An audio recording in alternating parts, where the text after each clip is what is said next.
Inzovu ni inyamaswa idasanzwe, ndetse ntawatinya kuvuga ko mu ziba ku butaka ariyo nini.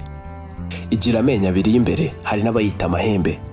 Igira umutonzi, igira imigendere iryoheye ijisho, igira ubwonko bunini butuma yibuka byinshi kandi nyuma y'igihe kirekire. Ibyo byose irabyihariye. Inzovu ni inyamaswa itangaje kuko ifite byinshi ihuriweho n'ikiremwa muntu, kuva ku kwita ku mwana kugera ku guhumurizanya no gukura ikiriyo. Inzovu zigira ubutasi buhambaye ku buryo umutekano wazo uba wizewe nka 95%.